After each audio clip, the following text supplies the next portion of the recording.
Trabajo con niños de tercer ciclo y también soy psicóloga, aunque no ejerzo de psicóloga, pero bueno, ejerzo de maestra allí en primaria, ¿no? Voy a intentar resumir un poco porque todo lo que expusimos allí en la UMA es mucho más extenso, pero más o menos para que tengáis una idea, ¿eh? El don de la alta sensibilidad es un rasgo de la personalidad, ¿eh? No es un trastorno, es una parte de la personalidad. Es como, bueno, pues el que es tímido, el que es alegre, el que no es ningún trastorno. Está presente entre el 15 y el 20% de la población, es decir, que entre toda la población que hay, pues el 15 o el 20% son personas PAS. Hay una investigadora que se llama Elaine Aron, que investigó sobre este rasgo, porque ella era altamente sensible. Y entonces empezó a investigar y comenzó a ver qué estudios había sobre esa introversión que ella pensaba, ¿no? Entonces empezó a investigar a Carl Jung. Carl Jung era un discípulo de Freud y entonces ella vio que coincidía con ella en el tema de la introversión. Pero este señor, la introversión ya sabéis que es como el meterte en sí mismo, ¿no? Ser muy tímido. Entonces este señor pues investigaba sobre la introversión, pero la introversión que él investigaba era una introversión no sociable, con lo cual no casaba con lo que esta señora investigaba. Ella pensaba que las personas altamente sensibles, o este rasgo, pensaba que era no solamente de tímidos, de introvertidos, sino que también había personas extrovertidas. Entonces ella, todos esos estudios fue a raíz de Carl Jung, ¿no? De investigar sobre... Pero vio que no coincidía con ella porque había rasgos de introversión y de extroversión. Entonces por eso ella le llamó persona altamente sensible, ¿eh? Tiene una serie de características que es la sobreestimulación. La sobreestimulación es una mayor receptividad a los estímulos. Por ejemplo, el volumen alto de un sonido, unos olores extraños, las aglomeraciones, todo eso le produce a una persona PAS pues una sobreestimulación, es decir, que se altera muchísimo, ¿no? Parece ser que eso es debido no a que tenga una gran agudeza visual o auditiva, parece ser que cómo llega la información desde los sentidos hacia el cerebro. Hay un punto en el camino que es lo que nos distingue de las demás personas no PAS, son creativos, intuitivos y apasionados y cautos. Suelen dedicarse a profesiones como la educación, el arte, la filosofía, la psicología. Están orientados hacia adentro con necesidad a veces de soledad, es decir, que son personas que a veces necesitan un momento de soledad, que pueden ser interpretados por los demás como una persona que se aísla. Entonces esa persona, la PAS, piensa, pues yo quiero ser igual que los demás, quiero ser como los demás, yo quiero mantenerme en esa actividad como los demás, pero necesito ese tiempo de parar. ¿Por qué? Bueno, necesito ese tiempo, pero a veces quiero ser como los demás y eso ya se sobreestimula, se altera, ¿eh? Es lo que llamamos la sobreactivación. La sobreactivación, los PAS suelen estar siempre activados, pero no son activados crónicos, ¿eh? Suelen estar siempre en un momento siempre de activación, de alerta, son muy vigilantes, ¿eh? Son especiales, es hereditario, es decir, que o lo puede heredar del padre o de la madre o de los dos, ¿eh? Son especiales, se dicen que son concienzudos porque piensan mucho las cosas, les prestan mucha atención, son diferentes, es decir, que aunque tienen rasgos comunes al ser PAS, pero son diferentes. Unos pueden ser extrovertidos, como he dicho antes, y otros introvertidos, ¿no? Si yo voy diciendo aquí una serie de características, no quiere decir que todo el mundo tenga que tener esas características. Eso es ser diferente. Pues hay algunos que pueden tener 1, 2, 4 características, a lo mejor otras no. Son vigilantes, ¿no? Son vigilantes significa que están siempre en alerta. Tienen una gran memoria semántica, es decir, que vuelven a un recuerdo y es capaz de recordar desde años y años atrás, ¿no? Aprenden sin saber lo que han aprendido, es decir, que a veces ellos aprenden por esa cosa que yo he dicho de que la información les llega muy elaborada al cerebro y entonces a veces ni se da cuenta de que está aprendiendo. Por eso se dice que aprenden sin saber que han aprendido. Son sensibles a los cambios de los demás, es decir, son muy empáticos. Su organismo es diferente. ¿Qué significa que su organismo es diferente? Bueno, pues que tienen unos buenos movimientos motrices, suelen mantener la calma, les gusta estar en los grupos y que en esos grupos haya siempre una buena armonía. Son sensibles a los estimulantes, al café y a la teína, mientras que no estén habituados. Más activación en el hemisferio derecho y son más sensibles al ambiente. Son más sensibles, bueno, el hemisferio derecho, ahora hablaremos después del hemisferio derecho. Ahí veis en la diapositiva que en la parte del hemisferio derecho, que es donde está la creatividad, donde están las emociones, y suelen tenerlo mucho más desarrollado. Y una cosa que sí quiero hacer hincapié es que ser paz no es sinónimo de ni de neurótico ni de ansioso. Puede presentar a veces estados de ansiedad y de nerviosismo, pero para nada se dice que sea ni neurótico ni ansioso. Una vez que sabemos que somos paz, existe un test que elaboró esta señora, Elaine Aron, de aproximadamente unas 22 preguntas, y en ese test pues tú puedes ver si eres altamente sensible. Una vez que tú piensas que ya eres altamente sensible, pues normalmente estas personas suelen tener una baja autoestima, una falta de confianza en sí mismas y se sienten mal. Se sienten mal porque no pueden seguir el ritmo de los demás.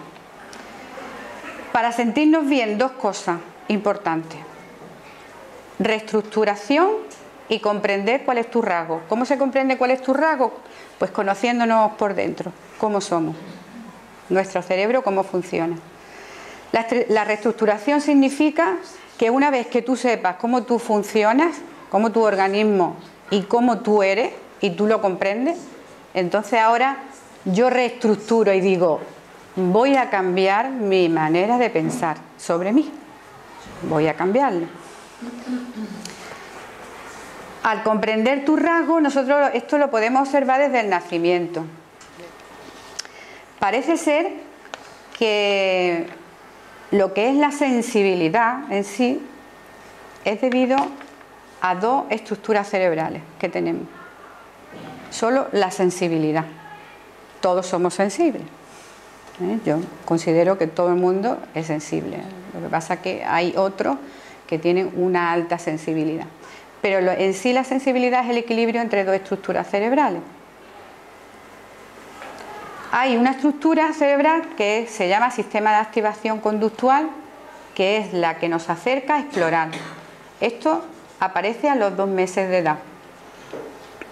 Entonces, este sistema de activación es lo que le hace al niño explorar. Ver su ambiente, qué es lo que hay, lo hace curioso. A los 6 meses aparece el sistema de inhibición conductual, que es el que nos aleja de las cosas, el que nos pone en alerta, en vigilancia. Pues parece ser que el equilibrio entre esos dos sistemas es lo que da lugar a la sensibilidad. Entonces, estudiando estos sistemas, Elaine Aron se dio cuenta que el segundo, el sistema de inhibición conductual, era quizá el más inteligente, porque ese sistema de inhibición conductual actuaba de la siguiente manera: ve la situación, la observa, mira una situación anterior y predice lo que puede pasar en un futuro. Entonces para ella eso lo vio que era mucho más inteligente que el otro, que te lanza a explorar, ¿no?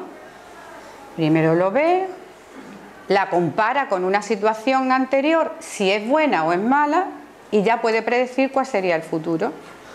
Entonces ella pensó, dice, pues esta es la más inteligente, pero es que esta es la que parece ser que en las investigaciones que ella hizo sobre la introversión, pues era la que más predominaba en las estructuras cerebrales de estos niños.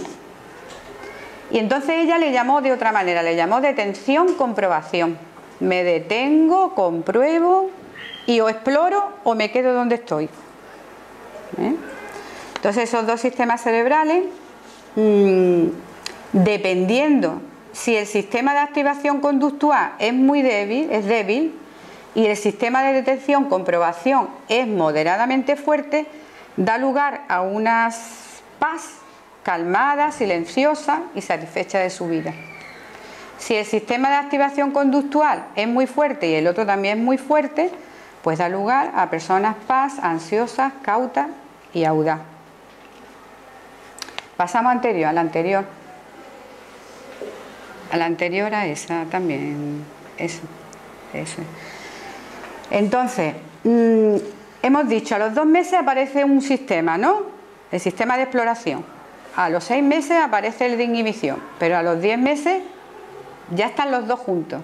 Y entonces ya puede decidir si se lanza a explorar o se inhibe. ¿Qué es lo que le lanza a explorar? La seguridad que le da los padres, el entorno que está a su alrededor, los hermanos. Ella lo ve, dice, exploro, bien, mi padre, mi madre está aquí cerca mía, bien. ¿Qué pasa? Que si explora y ve que esa situación es buena para él, ha sido positiva, salta un sistema hormonal, que es las endorfinas. Esto hace que se sienta bien consigo mismo. Si ocurre lo contrario, pues se siente inseguro, va a ser siempre un niño tímido, temeroso. Experiencia con el sistema amatorio. Ese es el sistema amatorio, exacto. El cortisol salta, como ya he dicho antes, cuando la activación es muy alta. El niño se siente inseguro. A veces los cuidadores, es muy importante que los cuidadores le den a los niños seguridad, de que ellos vean que sus padres están satisfechos cuando exploran. ¿Por qué? Porque esa inseguridad después no les permite explorar, no les permite, pues eso, conocer.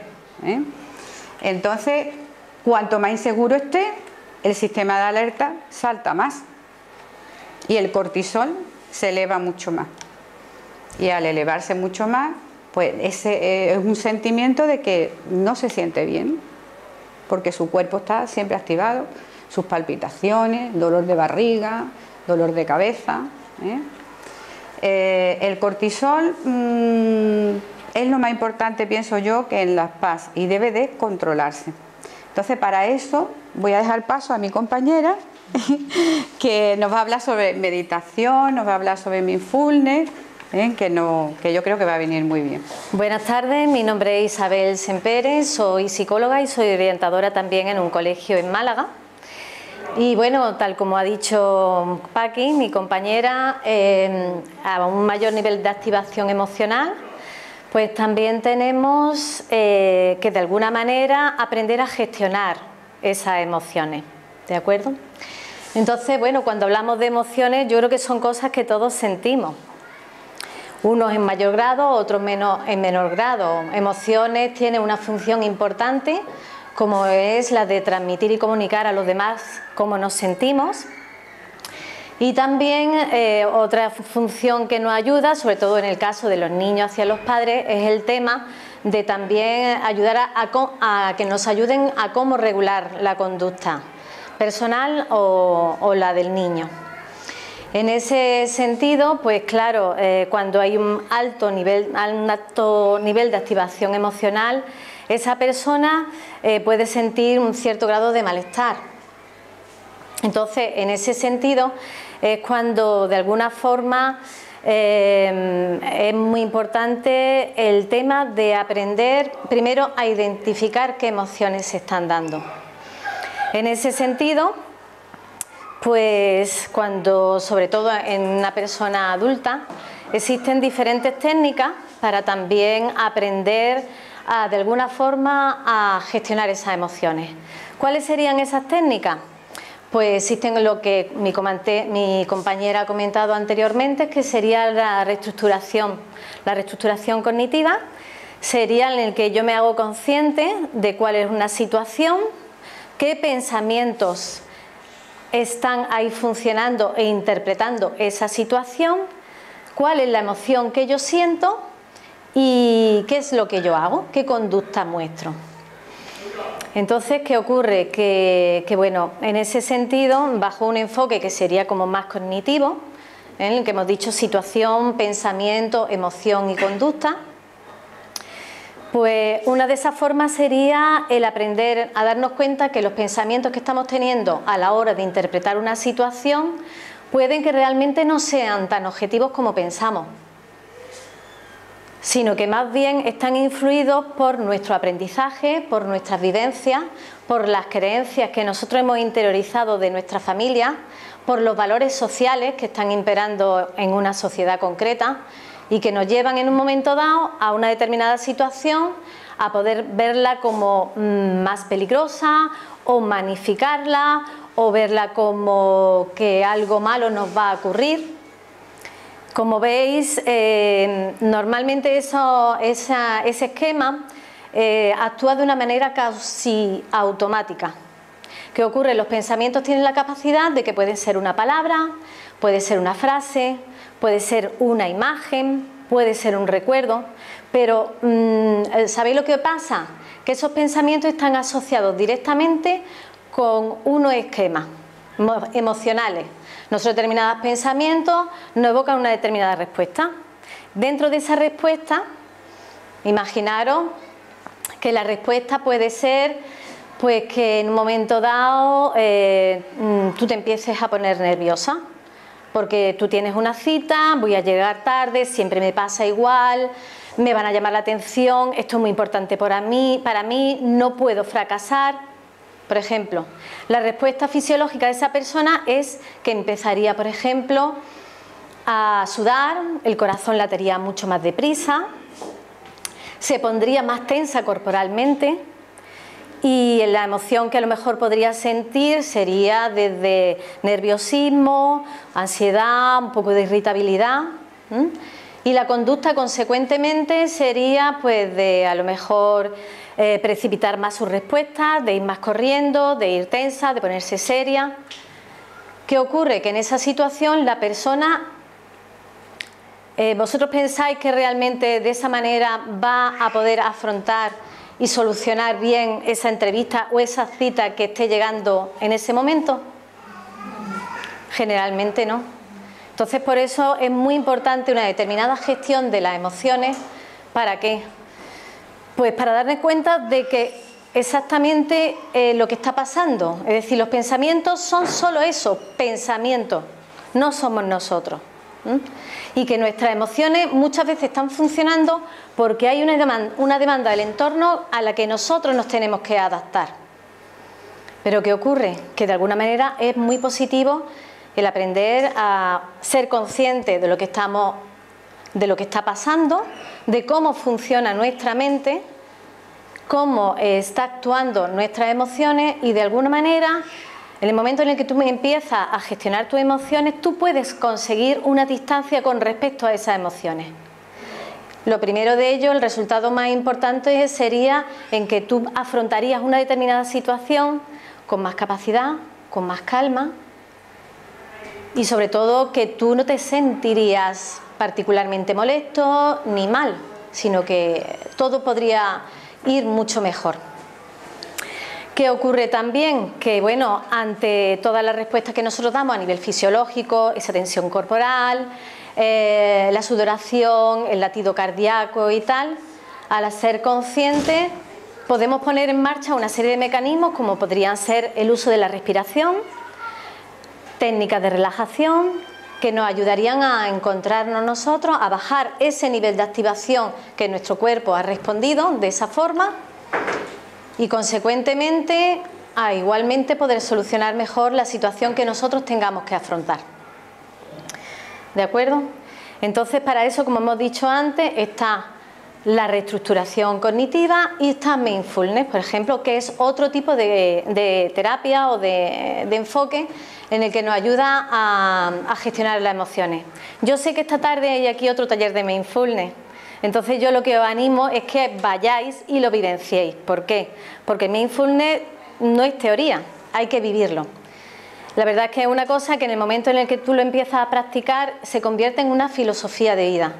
Yo puedo decir las consecuencias positivas, que seguramente el compañero o compañero que vaya a trabajar os lo dirá también. Pero en el caso de los que son PAS y no PAS, la principal consecuencia es que se rompe el mecanismo o los esquemas que hemos comentado anteriormente. Es decir, está asociado mi pensamiento, mi emoción y mi conducta. Si yo empiezo a utilizar mindfulness, ese esquema se termina cortando. ¿Por qué? Porque yo consigo una distancia con respecto a mis emociones. Yo sé que estos pensamientos son solo eso, pensamientos, y que mi emoción lo que intenta es decirme que me estoy alterando porque intento adaptarme a una determinada situación. Entonces, las consecuencias que se han visto es que disminuye la reactancia emocional de la persona que normalmente hace mindfulness. ¿De acuerdo? Y sí. Bueno, yo tengo una pregunta. O sea, sí entiendo muy bien que si uno detecta que tiene esa sensibilidad y tal, pues hay pasos para seguir. Pero si tú detectas que un hijo o un nieto lo tiene, ¿cómo le puedes ayudar? Mira, en ese sentido son niños. Ahora mi compañera va a hablar de los rasgos de personalidad de niños. Imagínate que igualmente los adultos nos cuesta trabajo en un momento dado controlar nuestras emociones. Los niños están en pleno desarrollo, tienen que ir aprendiendo. La verdad que es muy positivo para ellos un adulto que se anticipe a sus emociones y que pueda empatizar con esas emociones. ¿Por qué? Porque yo sé que él a lo mejor no está llorando porque se ha hecho daño en la rodilla, sino porque hay algo que a él le asusta o le afecta. Entonces empatizar con él es muy importante. Contacto ocular, ponerte a su altura, transmitirle seguridad, como han dicho las compañeras, transmitirle confianza y facilitar que él pueda comunicar qué le pasa. Hacer uso también de la escucha activa, por ejemplo. También es que en estos casos que depende de muchos factores, porque no es lo mismo un niño de 3 años que un niño de 12. Entonces todo eso influye y hay que tenerlo en cuenta. ¿De acuerdo? Bueno, pues nada, sin más, muchísimas gracias y voy a dar paso a mi compañera que va a hablar de los rasgos de personalidad en los niños. ¿De acuerdo? Gracias. Mi nombre es Sonia, soy psicopedagoga, aunque actualmente pues trabajo como maestra infantil. Ya mis compañeras han estado hablando de la alta sensibilidad y yo me gustaría hablaros pues de los niños, de la alta sensibilidad en los niños y sobre todo pues basada en mi experiencia. Espero ayudaros. En primer lugar, decir que muchas veces, muchos de nosotros, ¿no?, pues vemos a lo mejor algún niño en un carrito y decimos, ay, es que mira qué cara, es que es un buenazo, es que es más bueno que el pan, ¿no? Otras veces, ay, no lo toque, que empieza a llorar, ¿no? Parece que una pompa de jabón que lo vas a tocar y el niño empieza a llorar. Muchas veces, como en mi caso, ay, es que parece que eres una amapola, que te dice algo y ya los pétalos empiezan a caerse, ¿no? Todas estas frases las hemos escuchado muchas veces, ¿no? Pero los niños altamente sensibles, aparte de ese niño tímido, niños que podemos ver que como introvertidos, ¿no? Niños que lloran fácilmente, si a lo mejor quieren hacer algo y no son capaces, ellos se creen que no son capaces de hacerlo, se frustran, ¿no? Es que no sé, ¿no? Como a mí me dice, es que no sabe, digo, bueno, tranquilo, venga, vamos a intentarlo poco a poco. Pues también decir que son niños que tienen una serie de características, ¿vale?, muy positivas. Entonces, por ejemplo, son niños que les encantan los dibujos, ponerle a su disposición, pues que ellos dibujen libremente. Tienen un alto nivel de creatividad, entonces a través de esos dibujos, pues ellos logran encauzar esa creatividad y desarrollarla. Las manualidades. Manualidades pues de todo tipo. A estos niños en concreto les encantan realizar manualidades, e incluso poner ellos los palitos, lo van poniendo con mucha delicadeza, lo van pintando, lo van confeccionando en su casa, a veces incluso te monta incluso un castillo con árboles. Bueno, el mundo infantil es muy maravilloso. Y también niños que les encanta la música, pero no solo música. Yo he comprobado que no solo música esta que podemos ver, canciones infantiles, ¿no?, que también le llaman la atención, pero incluso música clásica, ¿no?, como que ellos sienten esa música instrumental.